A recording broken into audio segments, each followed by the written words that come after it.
ഈ സ്ത്രീക്ക് അതെന്തുകൊണ്ടാണ് ആ പെൺകുട്ടി പോയത് എന്ന് പറഞ്ഞിട്ട് നമ്മളൊരു ജഡ്ജ്മെൻ്റലായിട്ട് പോകുന്നില്ലേ, ഭയങ്കര കുലസ്ത്രീയായിട്ട് നോക്കുന്നത്. ഓ അങ്ങനെയൊക്കെ അങ്ങ് ആരെങ്കിലും വിളിച്ചാൽ പോവോ, പോണേണ്ട അങ്ങനെന്താ കാര്യം എന്നൊക്കെ ചിന്തിക്കുന്ന ഒരു സ്ത്രീകളുടെ അടുത്ത് എനിക്കൊന്നും പറയാനില്ല. മനസ്സിലാവുന്നുണ്ടോ? പക്ഷെ അത് വൈകാരികം മനസ്സിലാക്കുന്ന ഒരു ദിവസം വന്നിട്ട് അവൻ വന്നിട്ട് ആ വാന്ന് പറഞ്ഞ് വിളിച്ചപ്പോൾ പോയതല്ല.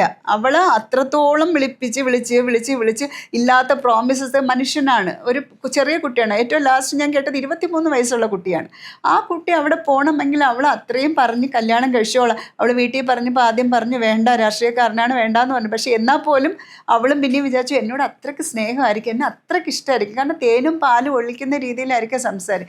ഇത് രാഷ്ട്രീയം വന്നപ്പോഴാണ് രണ്ടായിട്ട് ഫൈറ്റായത്. അതല്ലെങ്കിൽ കുറച്ചെങ്കിലും സ്ത്രീകളെങ്കിലും ഇവർക്ക് സപ്പോർട്ടായി നിന്നേൻ.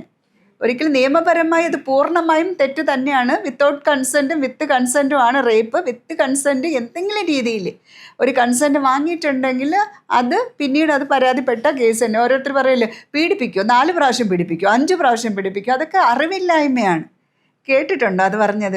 ഒരു സ്ത്രീ എത്ര പ്രാവശ്യം പീഡിപ്പിക്കാൻ പറ്റും? പക്ഷേ അവളെല്ലാം ഓരോ പ്രാവശ്യം സെക്സ് സമ്മതിച്ചു കൊടുത്തത് എന്നെ നാളെ അവൻ കല്യാണം കഴിക്കും എന്നുള്ളൊരു വിശ്വാസത്തിലാണ്. അപ്പോൾ ആ കൺസെൻറ്റ് മേടിച്ചത് മാനിപ്പുലേറ്റ് ചെയ്തിട്ടല്ലേ.